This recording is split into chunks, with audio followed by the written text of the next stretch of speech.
Atención. Una traición comercial histórica se está fraguando justo frente a las narices de Washington, mientras la Casa Blanca presume de su política de aranceles del 30%. Canadá y México acaban de encender una bomba económica de 120.000 millones de dólares que excluye por completo a los Estados Unidos. Sí, escuchaste bien. Un megacorredor ferroviario intercontinental que esquiva totalmente el territorio estadounidense. ¿Es esta la señal definitiva del fin del dominio económico de EU en América del Norte? ¿O simplemente la primera grieta de un colapso comercial irreversible? Prepárate, porque lo que viene a continuación sacudirá tus ideas sobre poder, fronteras y quién manda realmente en el continente. Canadá y México, en una jugada tan audaz como letal, han decidido literalmente saltarse a Estados Unidos con un megaproyecto llamado el Corredor del Norte, un eje comercial, ferroviario y portuario valorado en 120.000 millones de dólares, que conecta el Pacífico con el Golfo sin tocar ni un centímetro de suelo estadounidense. Sí, le estás oyendo bien. Este monstruo logístico de 9.200 kilómetros de vías férreas no cruzará ninguna aduana de EU.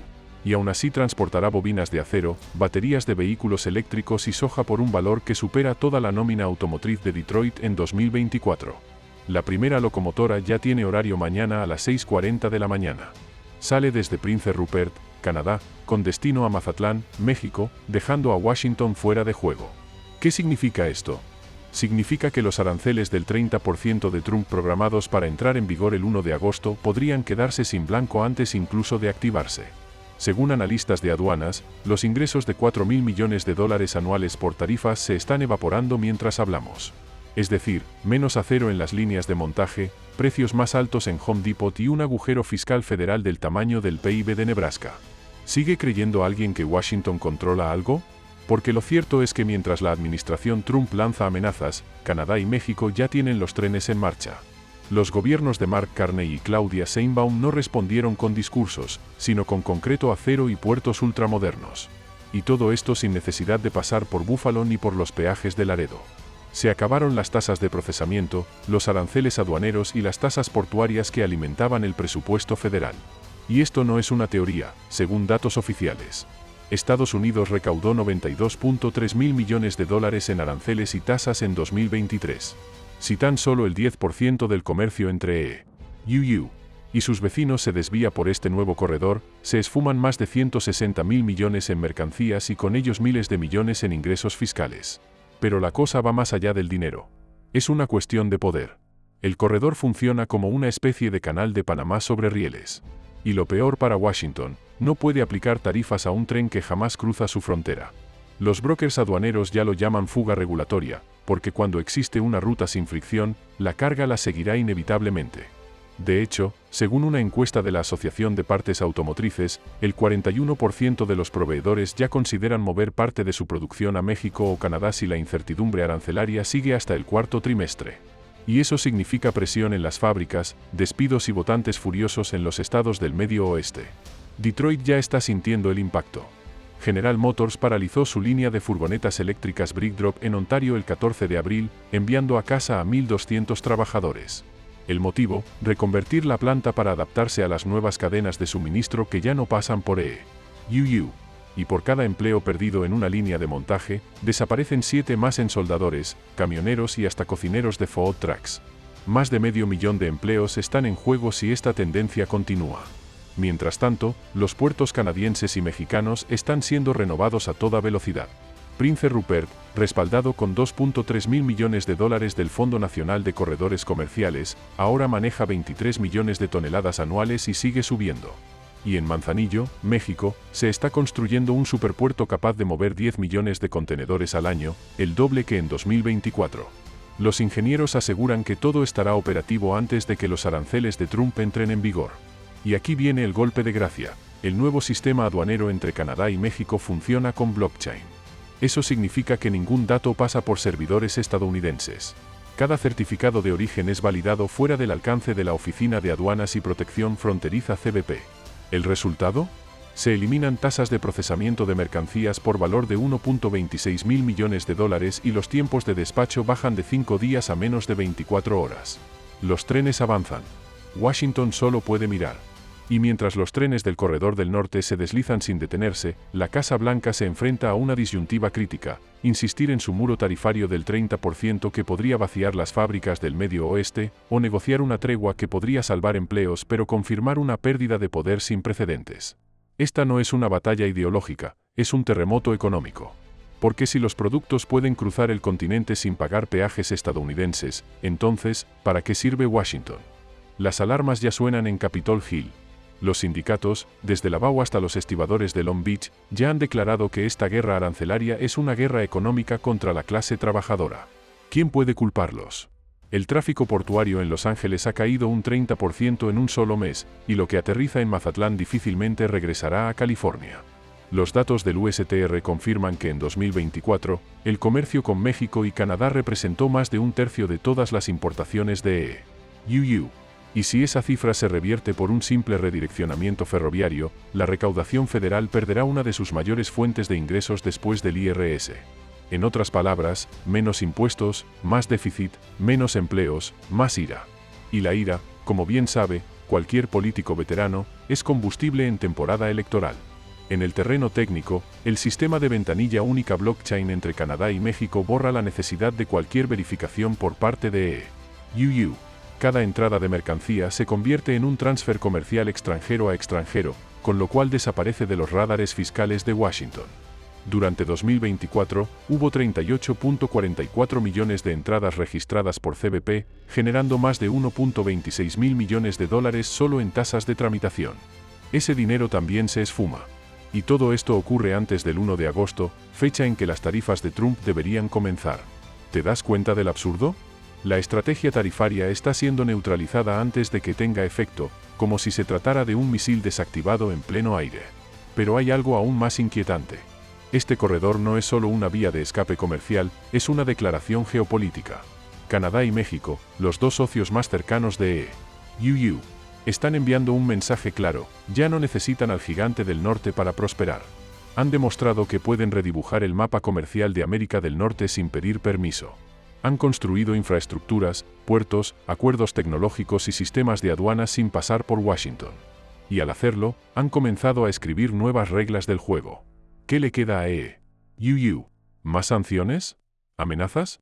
¿Un cierre de frontera difícil? La globalización ya encontró un nuevo atajo y no tiene casetas estadounidenses. En los pasillos del Congreso, asesores económicos hacen cálculos frenéticos. Cada vagón que cruza de Prince Rupert a Mazatlán sin pasar por EU representa dólares perdidos, empleos evaporados y votos potenciales en peligro. Y eso es solo el principio. La Alianza para la Innovación Automotriz advierte que más de 10 millones de empleos en EU dependen del sector automotriz. Si los módulos de baterías CB comienzan a desviarse hacia Canadá y México, Detroit podría convertirse en una ciudad fantasma industrial en cuestión de años. El impacto será tan profundo que afectará incluso a las pequeñas empresas que dependen del tráfico de fábrica, restaurantes, gasolineras, transportistas, talleres. Todos sufrirán la hemorragia. Pero, ¿quién tiene la culpa? ¿Trump, por elevar los aranceles a niveles históricos? ¿O Washington entero, por ignorar durante décadas la necesidad de modernizar su infraestructura, sus puertos, sus acuerdos de aduana? Mientras tanto, el corredor ya tiene combustible, software, rieles, puertos socios decididos y mercancías listas para fluir. Y aquí viene la pregunta que desvela a medio continente: ¿puede la economía estadounidense sobrevivir cuando sus dos aliados más cercanos deciden avanzar sin ella? ¿O estamos ante el inicio del fin del poder económico de Washington sobre América del Norte? Tú decides. Porque el verdadero veredicto no lo dará un político, lo darás tú con tu comentario. ¿Estamos presenciando una revolución comercial silenciosa o solo un ajuste temporal de mercado? ¿Será este corredor el modelo de un futuro sin fronteras estadounidenses o solo una jugada estratégica temporal? Déjanos tu opinión. La próxima gran historia puede comenzar en la sección de comentarios. ¿Te atreves a escribirla?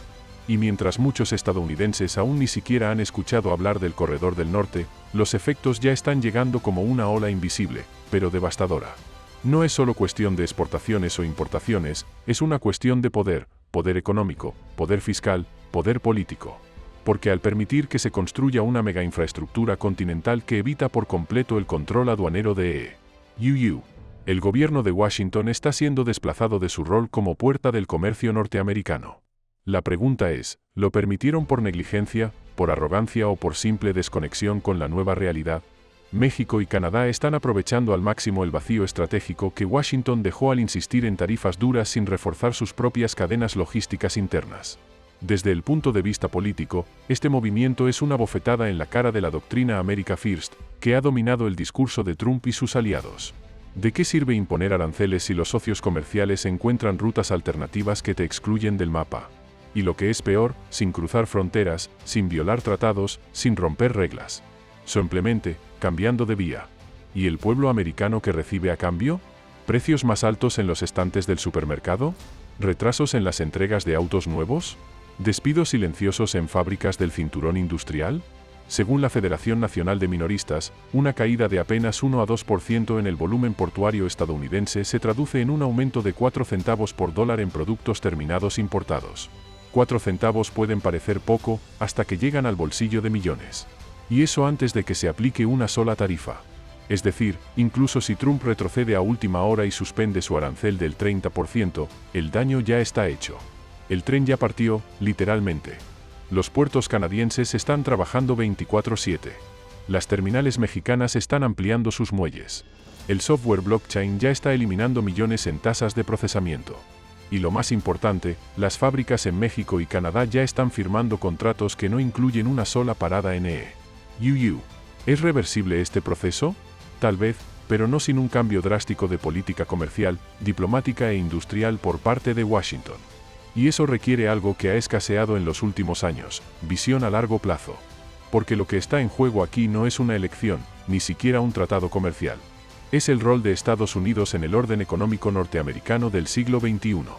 La gran ironía es que mientras Trump afirma estar protegiendo la industria nacional, sus decisiones están incentivando a sus vecinos a acelerar la independencia logística de Washington. ¿Proteger empleos? Ya se han perdido miles. ¿Presionar a México y Canadá? Ya tienen alternativas. ¿Aumentar ingresos fiscales? Están cayendo. Cada contenedor que fluye por el nuevo corredor sin pagar tasas estadounidenses es un recordatorio brutal de que el poder no se impone con discursos, sino con infraestructura y estrategia. Y en esa partida, EU ha sido superado. Las próximas semanas serán decisivas. Los primeros balances post-tarifa llegarán justo cuando comience la campaña electoral. Los votantes del cinturón del óxido verán fábricas más vacías. Los minoristas del sur notarán el aumento en precios y los lobbies empresariales comenzarán a presionar con más fuerza que nunca.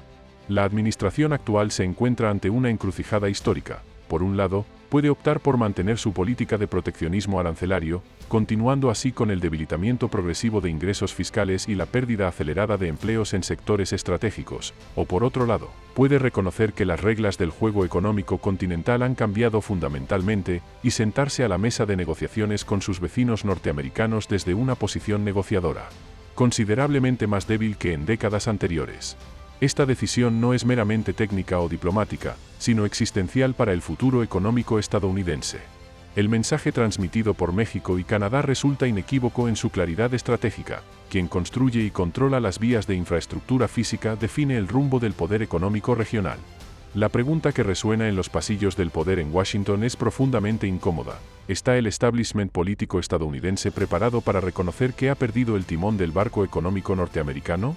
¿O persistirá en la ilusión de control, fingiendo que nada estructural ha cambiado mientras observa cómo el tren del desarrollo continental pasa a toda velocidad por vías que no controla ni supervisa? La respuesta a este dilema geopolítico tendrá consecuencias que trascienden ampliamente el ámbito comercial inmediato, definiendo no solamente el futuro de las relaciones económicas transfronterizas, sino también el destino material y las perspectivas laborales de millones de familias americanas en estados clave del cinturón industrial. Los efectos secundarios se sentirán desde los suburbios de Michigan hasta los puertos de California, desde las plantas manufactureras de Ohio hasta los centros logísticos de Texas. Ahora, la última palabra en este debate continental no pertenece exclusivamente a los expertos o a los políticos profesionales, te pertenece a ti, como ciudadano y consumidor. Estamos presenciando los primeros capítulos de una nueva era económica en Norteamérica donde Estados Unidos ya no dicta las condiciones sino que se ve forzado a reaccionar ante iniciativas externas. ¿O acaso esta situación representa únicamente un episodio transitorio en la larga y compleja historia de guerras comerciales, negociaciones arancelarias y tratados económicos regionales? Te invitamos a compartir tu perspectiva en la sección de comentarios. El verdadero debate público apenas comienza, y tu voz es esencial para comprender las múltiples dimensiones de esta transformación geoeconómica. La cuestión fundamental, por tanto, no se limita simplemente a si Estados Unidos podrá eventualmente recuperar su histórica influencia económica en la región, sino que se extiende a preguntas más profundas. ¿Están los ciudadanos y votantes estadounidenses verdaderamente dispuestos a asumir el costo económico y social que implica una estrategia de confrontación comercial que parece haber generado efectos contrarios a los esperados? ¿Debería el gobierno federal en Washington reconsiderar su enfoque y volver a construir puentes diplomáticos y económicos con sus vecinos inmediatos, o por el contrario, intensificar la política de barreras arancelarias y restricciones comerciales? La disyuntiva histórica es clara. ¿Estamos presenciando un error estratégico de proporciones históricas en la política comercial estadounidense o simplemente asistimos a un reajuste inevitable de las dinámicas de poder global en la era post-pandémica?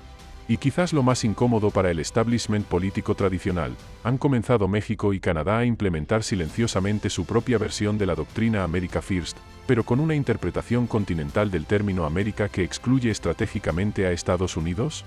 Te animamos nuevamente a dejar tu análisis y opinión en los comentarios. La pregunta crucial permanece: ¿quién ejerce realmente el control efectivo sobre el futuro económico de Norteamérica en este momento histórico? ¿Es Trump con su agresiva política arancelaria unilateral, o son los ingenieros, planificadores y estrategas económicos que están diseñando y construyendo físicamente las nuevas rutas e infraestructuras del poder económico continental? Porque si algo ha quedado demostrado con meridiana claridad en los últimos años es esta realidad innegable: los mapas comerciales del siglo XXI no se dibujan principalmente con tinta sobre papel diplomático, sino con rieles de acero, puertos modernizados, sistemas logísticos integrados y tecnologías blockchain que redefinen silenciosamente las fronteras económicas tradicionales.